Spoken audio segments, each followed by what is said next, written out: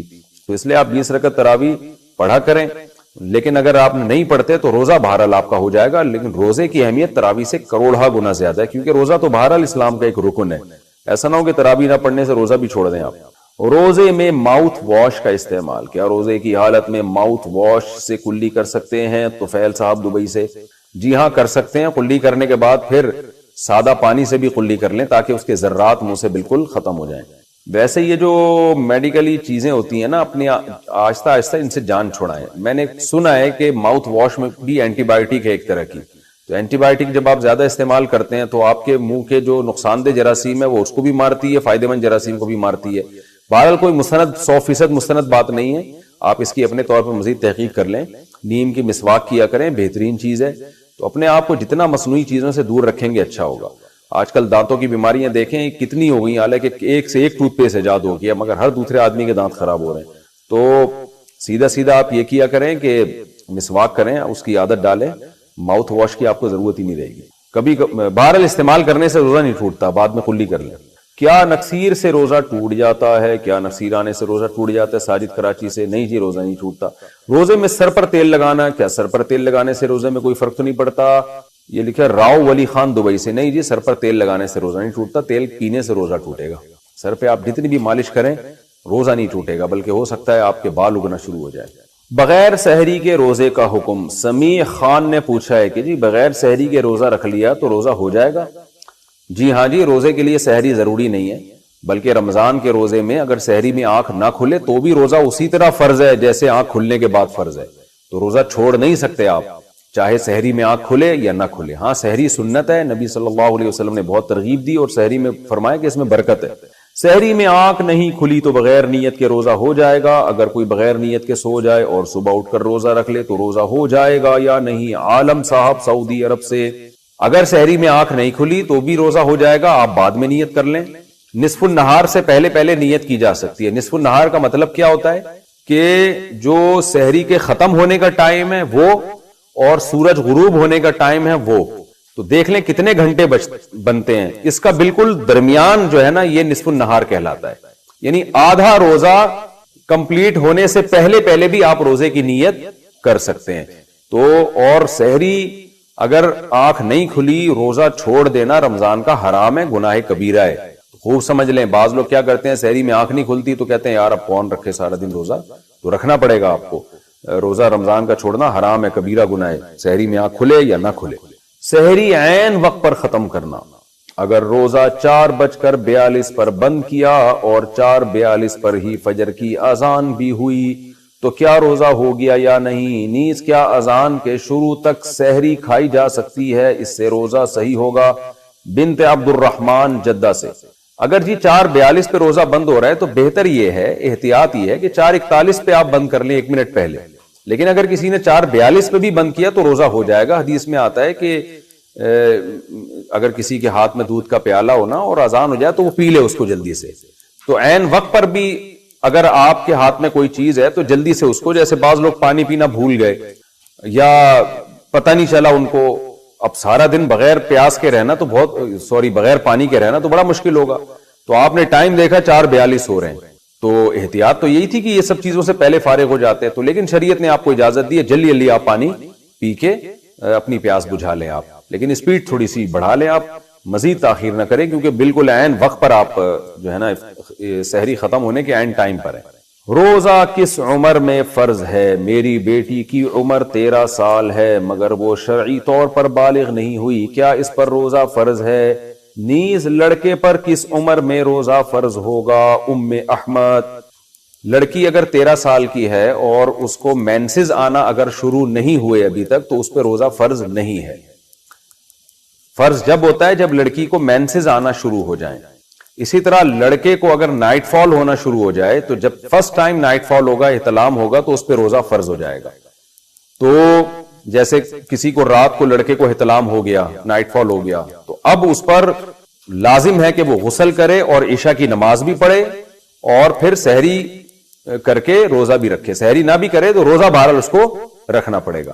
بلکہ اگر کوئی لڑکا بالغ ہوا ایسے ٹائم پہ کہ روزے کا وقت شروع ہو چکا تھا، مثال کے طور پر 4:30 بجے سحری کا ٹائم ختم ہو رہا ہے، تو کوئی نوجوان 4:30 بجے کے بعد اس کو نائٹ فال ہوا، احتلام ہوا، تو اس نے تو روزہ نہیں رکھا تھا یا اس کے والدین نے نہیں رکھوایا یہ کہہ کے کہ یہ بچہ بھی نابالغ ہے، تو اب جیسے ہی اس کو روزے کے شروع ہونے کے بعد نائٹ فال ہوگا، تو اگرچہ وہ کھانا کھاتا پیتا رہا ہے، لیکن جیسے ہی اس کو نائٹ فال ہوگا تو وہ بالغ ہو جائے گا، اور بالغ ہونے کے بعد افطاری تک اب اس کے لیے کھانا پینا ناجائز ہو جائے گا. تو گو کہ اس کا روزہ نہیں ہے، لیکن پھر بھی اس کو روزے داروں کی طرح اس پر رہنا لازم ہو جائے گا. یہ بالکل ایسے ہے جیسے کوئی غیر مسلم اگر دن میں مسلمان ہوتا ہے رمضان میں، تو اگرچہ اس کا روزہ نہیں تھا، وہ کھا پی رہا تھا، لیکن جیسے اسلام قبول کرے گا تو اب اس پر لازم ہو جائے گا کہ وہ روزے داروں کی طرح رہے. وہ تو ٹھیک ہے روزہ تو نہیں ہے اس کا، لیکن روزے داروں کی طرح اس کو رہنا لازم ہو جائے گا. تو اسی طرح کوئی خاتون کو حیض آ رہا تھا اور وہ حیض سے پاک ہو گئی روزے کے درمیان میں، تو جیسے ہی حیض سے پاک ہوں گی، تو اگرچہ روزہ تو نہیں ہے کیونکہ سحری کے وقت تو حیض کی حالت میں تھی وہ، لیکن ان پر لازم ہو جائے گا کہ اب وہ روزے داروں کی طرح رہیں. اسی طرح کوئی مسافر جس نے رمضان میں سفر کی وجہ سے روزہ چھوڑ دیا، تو اب روزہ نہیں ہے اس کا، لیکن جیسے ہی وہ شہر میں داخل ہو گیا اپنے شہر میں، تو سفر اس کا ختم ہو گیا، تو اب اس پر لازم ہوگا کہ وہ کھانے پینے سے اپنے آپ کو روک لے. تو روزہ تو نہیں ہے لیکن اب روزے داروں کی طرح رہنا پڑے گا. تو بعض صورتیں ایسی ہوتی ہیں اس میں انسان کا روزہ نہیں ہوتا، لیکن اس پر روزے داروں کی طرح رہنا لازم ہو جاتا ہے. تو آپ کا جو سوال ہے میں اس کو دوبارہ ریپیٹ کر دیتا ہوں جواب کو، کہ بچی 13 سال کی ہے، اس کو مینسز شروع نہیں ہوئے تو اس پر روزے واجب نہیں ہے. لڑکے کو اگر نائٹ فال نہیں ہوا، احتلام نہیں ہوا، تو اس پہ روزہ واجب نہیں ہے. البتہ لڑکی یا لڑکا جب 15 سال کے ہو جائیں تو پھر بہرحال بالغ ہی شمار ہوں گے، چاہے لڑکی کو مینسز آئیں یا نہ آئیں، لڑکے کو نائٹ فال ہو یا نہ ہو. 15 سال میں بہرحال وہ بالغ ہو جاتے ہیں اور روزے اور نماز فرض ہو جاتی ہے. اور 15 سال سے اسلامی 15 سال مراد ہیں، اس لیے بچوں کی اسلامی ڈیٹ آف برتھ بھی یاد رکھنی چاہیے، کیونکہ شرعی حکام اسلامی تاریخوں سے ہوتے ہیں، انگریزی تاریخوں سے نہیں ہوتے. تو 15 سال جب اسلامی لحاظ سے ان کی عمر ہو جائے گی تو ان پہ روزے اور نماز فرض ہو جائے گا.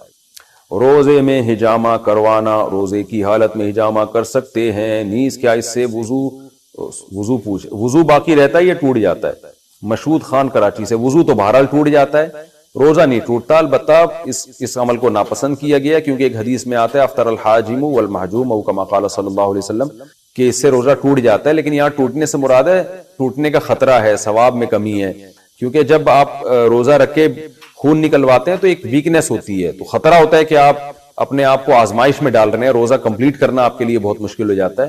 تو جائز ہے، بہرحال گناہ نہیں ہے، لیکن بہتر نہیں ہے. اگر کروانا بھی ہے تو عصر کے ٹائم پہ کروائیں جب روزے کا ٹائم تھوڑا ہو جائے. جیسے بعض لوگ روزے میں ایکسرسائز کرتے ہیں روزہ رکھ کے، تو بھائی صبح اگر آپ نے ایکسرسائز کر لی تو سارا دن آپ کے لیے مصیبت ہوگی، کہیں ایسا نہ ہو ناقابل برداشت حالت ہو جائے. تو اس لیے روزے میں اگر ایکسرسائز کرنی بھی ہوتی ہے تو افطاری سے تھوڑی دیر پہلے کی جائے، تاکہ جتنی بھی حالت غیر ہو جائے کو بھی تھوڑی دیر میں افطاری ہونے والی ہے. تو اس لیے اس سے جو ہے نا اگر ہجامہ کرنا بھی ہو تو افطاری کے قریب ٹائم پہ کیا جائے. اذان کی آواز سے پہلے افطار کرنا، رمضان میں افطار کے وقت بعض لوگ اذان ہونے سے پہلے ہی کھانے پینے لگتے ہیں. ان کا کہنا ہوتا ہے کہ وقت ہو جائے تو روزہ کھول لینا چاہیے، اذان سن کر کھانا ضروری نہیں. کیا ان کا ایسا کہنا صحیح ہے؟ محمد وسیم انڈیا سے. جی صحیح ہے، لیکن اس میں ایک بات کا خیال کریں، آپ نے جو اپلیکیشن ڈاؤن لوڈ کی ہوئی ہے اپنے علاقے کے لحاظ سے، یا گھر میں کوئی بھی آپ کے جنتری یا نقشہ ہے جس میں سورج غروب ہونے کا ٹائم لکھا ہوا ہے، تو کم سے کم 2 منٹ بعد اس ٹائم سے روزہ کھولیں. یہ میں ڈیٹیل میں بتا چکا ہوں اس سے پہلے والے مسائل میں، کہ اگر مثال کے طور پر 6:50 لکھا ہوا ہے تو جیسے ہی 6:50 لکھا ہوا ہے تو 6:53 ہوتے ہی آپ افطار کر لیں. کم سے کم 2 منٹ ضرور گزاریں احتیاطاً، کیونکہ یہ جو اوقات لکھے ہوئے ہوتے ہیں 100% یقینی نہیں ہوتے. تو جب تک سورج غروب ہونے کا 100% یقین نہیں ہوگا آپ کے لیے روزہ افطار کرنا درست نہیں ہوگا.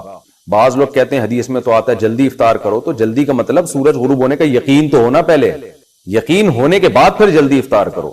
وضو کی کلی کر کے تھوک نکل گیا تو کیا تو روزے کا حکم؟ وضو کی کلی کر کے تھوک نکل گیا، جب ہم روزے کی حالت میں کلی کرتے ہیں تو زبان تر ہو جاتی ہے، اور اس حالت میں اگر تھوک نکل لیں تو کیا روزہ ٹوٹ جائے گا؟ محمد طیب ڈیرہ اسماعیل خان سے. جب آپ نے کلی کی اور منہ میں پانی آپ کو صاف محسوس ہو رہا ہے وہ نکلیں گے تو یقیناً روزہ ٹوٹ جائے گا. لیکن آپ نے کیا کیا، ایک دفعہ تھوک دیں آپ، جیسے آپ نے کلی کی، منہ میں تراوٹ صاف محسوس ہو رہی ہے تو ایک دفعہ اس تراوٹ کو آپ نے تھوک دیا تو بس کافی ہے. پھر بھی کوئی تراوٹ رہ جاتی ہے، اس کو نگلنے سے روزہ نہیں ٹوٹتا. وہمی لوگ سارا دن تھوکتے ہی رہتے ہیں پاگل بن کے. وہ تو اعتدال کا راستہ اختیار کریں، نہ اتنی بے احتیاطی کریں کہ ابھی کلی کی ہے، منہ میں پانی ہے، اس کو آپ نگل رہے ہیں. یعنی کلی کرنے کے بعد تراوٹ صاف محسوس ہو رہی ہے، اور اتنے وہمی بھی نہ بنے کہ تھوکتے ہی رہیں سارا دن بیٹھ کے. تو ایک دفعہ تھوک دینا اس تراوٹ کو، منہ میں جو محسوس ہو رہی ہے ایک دفعہ تھوک دیں، بس کافی ہے. پھر اگر وہ تھوک منہ میں کے اندر جاتا بھی ہے تو روزہ نہیں ٹوٹتا. روزے میں میاں بیوی کیا ایک دوسرے سے ریلیشن قائم کر سکتے ہیں؟ یہ مسئلہ بھی کئی بار بتا چکا ہوں کہ انٹرکورس کرنا حرام ہے، اس سے روزہ بھی ٹوٹ جائے گا اور 60 روزوں کا کفارہ بھی لازم ہوگا. اس کے علاوہ بوس و کنار کیا جا سکتا ہے، لیکن اگر مرد ڈسچارج ہو گیا یا عورت ڈسچارج ہو گئی تو کفارہ تو نہیں ہوگا لیکن روزہ ٹوٹ جائے گا اور یہ گناہ بھی ملے گا. تو کسی کو اپنے اوپر قدرت اگر نہیں ہے، اس کو یہ خطرہ ہے کہ میں آگے جا سکتا ہوں، تو پھر اس کے لیے تو یہ عمل جائز نہیں ہے. یہ مسئلہ اگرچہ حیا کے خلاف ہے لیکن بہت زیادہ لوگ پوچھتے ہیں. اب میں الگ الگ تو چھپڑ میں چھاؤں میں لا کے نہیں سب کو الگ الگ سمجھا سکتا، تو اس لیے مجبوراً اس کو میں چینل پہ یہ جو ہے نا وہ بتا رہا ہوں.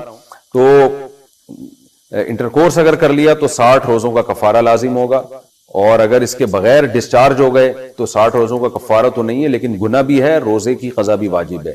اور اگر ڈسچارج نہیں ہوئے اور انٹرکورس بھی نہیں ہوا تو پھر جائز ہے، لیکن اس شخص کے لیے جائز ہے جس کو اپنے اوپر کنٹرول ہو. روزے کا فدیہ کہاں خرچ کریں؟ کیا رمضان کے روزوں کے فدیے کی رقم ماسی کو راشن میں دے سکتے ہیں؟ اگر نہیں تو کس جگہ خرچ کرنی چاہیے؟ نیز کیا روزوں کے فدیے کی رقم تراویح کے انتظامات کے لیے لگا سکتے ہیں؟ انس ساجد کراچی سے. نہیں جی، روزوں فدیے کی رقم تراویح کے انتظامات میں نہیں لگا سکتے. فدیے کی رقم کا مستحق وہی ہے جو زکوٰۃ کا مستحق ہے، غریب ہی کو دے سکتے ہیں، اور راشن کی مد میں بھی دے سکتے ہیں. رہا یہ کہ ماسی کو دے سکتے ہیں کہ نہیں، تو بھائی ماسی اگر مستحق ہے تو دے سکتے ہیں، مستحق نہیں ہے تو نہیں دے سکتے. اب یہ تو آپ ہی کو پتا ہوگا. اچھا، بعض دفعہ ماسیاں سارے محلے سے وہ زکاتیں اکٹھی کر کے کروڑ پتی بن چکی ہوتی ہیں، تو میں نہیں کہہ رہا کہ ماسی کو نہ دیں، لیکن تھوڑی سی تحقیق کر لیں. تو اگر مستحق ہے تو دے دیں، نہیں ہے تو نہیں دیں. اگر 12 بجے کے بعد ایام شروع ہوئے تو روزہ پورا کریں گے؟ روزے کی حالت میں 12 بجے کے بعد حیض آ جائے تو روزہ نہیں توڑنا چاہیے، کیا یہ بات درست ہے؟ بنت شعیب کراچی سے. 12 بجے سے ان کے دن کے 12 بجے مراد ہیں، ظاہر ہے رات کے 12 بجے کا تو کوئی فرق نہیں پڑے گا. تو اگر کسی خاتون نے روزہ نہیں رکھا حالت حیض کی وجہ سے، کسی خاتون نے روزہ رکھا پاک ہونے کی وجہ سے اور پھر ان کو حیض آ گیا تو روزہ ان کا ٹوٹ گیا، چاہے کسی بھی ٹائم پہ آ جائے، روزہ ٹوٹ گیا تو وہ کھا پی سکتی ہیں. ہاں، الٹا اگر معاملہ ہے انہوں نے روزہ نہیں رکھا تھا اس لیے کہ حیض آ رہا تھا، لیکن درمیان میں روزے کے بیچ میں حیض آنا بند ہو گیا تو ان پر لازم ہے کہ نہا کے اب وہ رک جائیں کھانے پینے سے، قضا بھی کریں اور کھائیں پییں بھی نہیں. الرجی کا مریض کیسے روزے رکھے؟ اگر کوئی شخص الرجی کا مریض ہو، رمضان کے روزوں کے ساتھ الرجی کی تکلیف زیادہ ہو، تو کیا ناک یا کان میں دوائی ڈال سکتے ہیں؟ کان میں تو دوا بالکل ڈال سکتے ہیں، ناک میں ڈالیں گے تو روزہ ٹوٹ جائے گا. اب بیماری کی حالت میں چھوڑ سکتے ہیں روزہ، چاہے الرجی ہو یا کوئی بیماری ہو. بیماری نہیں ہے تو روزہ نہیں چھوڑ سکتے. اب یہ آپ کو ڈاکٹر بتائے گا کہ آپ کو کس حد تک بیماری ہے، روزہ چھوڑنے سے، روزہ رکھنے سے اس بیماری میں نقصان ہوگا کہ نہیں ہوگا، یہ ڈاکٹر سے پوچھیں. محمد یونس صاحب دبئی سے، انہوں نے پوچھا ہے مسئلہ. سفر میں روزہ عزیمت ہے یا رخصت ہے؟ یعنی سفر میں روزہ رکھنا چاہیے یا چھوڑنا چاہیے؟ سفر کی حالت میں رمضان کے روزے قضا کرنا یا ہمت کر کے رکھنا، ان میں سے کیا بہتر ہے؟ جبکہ رکھنے میں تھوڑی پریشانی ہوتی ہے. معراج احمد انڈیا سے. حدیث میں آتا ہے لیس من البر الصیام فی السفر، سفر میں روزہ نیکی نہیں ہے، لیکن پوری امت کا اتفاق ہے اس سے وہ سفر مراد ہے جس میں روزہ رکھنا مشکل ہو رہا ہو آپ کے لیے، ٹینشن میں آ رہے ہو آپ. تو اگر سفر کے دوران سحری کا وقت داخل ہو جاتا ہے اور ختم ہو جاتا ہے تو آپ کے لیے روزہ چھوڑنا جائز ہے. لیکن افضل کیا ہے؟ افضل ہے روزہ رکھنا. آج کل کے سفر تو بہت آسان ہو گئے ہیں، تو افضل روزہ رکھنا ہے. اور یہ جو حدیث میں آتا ہے روزہ نہ رکھنا افضل ہے، یہ اس صورت میں ہے کہ جب رکھنے میں تکلیف ہو. تو اگر آپ سمجھتے ہیں کہ روزہ رکھ کے بہت مشکل سفر ہو جائے گا، بعض دفعہ سفر میں فلائٹ اتنی لمبی ہوتی ہے، امریکہ سے آپ کراچی آ رہے ہیں تو 20-20 22-22 گھنٹے کے روزے ہو جاتے ہیں، تو اس صورت میں بھی اگر سحری کا وقت درمیان میں آ گیا ہے تو آپ کے لیے روزہ چھوڑنا پھر چھوڑنا زیادہ بہتر ہے، کیونکہ اللہ تعالیٰ نہیں چاہتے کہ آپ اللہ کی رخصتوں سے فائدہ نہ اٹھائیں. بعض دفعہ سفر میں روزہ آسان ہوتا ہے، اسی پارلر میں آپ سفر کر رہے ہیں، ٹرین میں، جہاز میں سفر کر رہے ہیں تو کوئی مشکل نہیں ہے، تو پھر رمضان کی فضیلت حاصل کرنے کے لیے بہتر یہی ہے کہ روزہ رکھا جائے، اور آسان بھی ہوتا ہے کیونکہ سب نے رکھا ہوا ہوتا ہے، بعد میں قضا کرنا بڑا مشکل کام ہو جاتا ہے۔ روزے میں آنکھ میں دوائی ڈالنا، کیا آنکھ میں دوائی ڈالنے سے روزہ ٹوٹ جاتا ہے؟ محمد یونس نہیں ٹوٹتا، بے شک وہ حلق میں اثرات بھی چلے جائیں اس کے، پھر بھی نہیں ٹوٹتا۔ اور روزے میں بلڈ ٹیسٹ کروانا، کیا روزے میں بلڈ ٹیسٹ کروا سکتے ہیں؟ صبا مجید کینیڈا سے، جی ہاں کروا سکتے ہیں۔ گردے کمزور ہو تو روزہ چھوڑ دینا، میرا لیور ٹرانسپلانٹ ہوا ہے اور گردے بھی کمزور ہیں، کیا میرے لیے اجازت ہے کہ روزہ نہ رکھوں اور فدیہ دے دوں؟ ڈاکٹر سے پوچھیں، ڈاکٹر اگر کہے کہ آپ کو روزہ رکھنے سے گردوں کو نقصان ہوگا تو پھر روزہ چھوڑ دیں، اور جب صحت اچھی ہو جائے یا سردیوں میں روزے رکھ لیں، بعد میں بھی ناممکن ہو پھر فدیہ دیں آپ، محمد فاروق صاحب۔ اور اگر ڈاکٹر کہتے ہیں نہیں جی آپ روزہ رکھ سکتے ہیں، آپ کی صحت کو نقصان نہیں ہوگا، تو پھر روزہ رکھنا پڑے گا۔ روزے میں مسواک کا حکم، روزے کے دوران مسواک کرنا کیسا ہے؟ ہمت گل طائف خان سے، ہمت گل صاحب ہمت کریں اور روزے میں خوب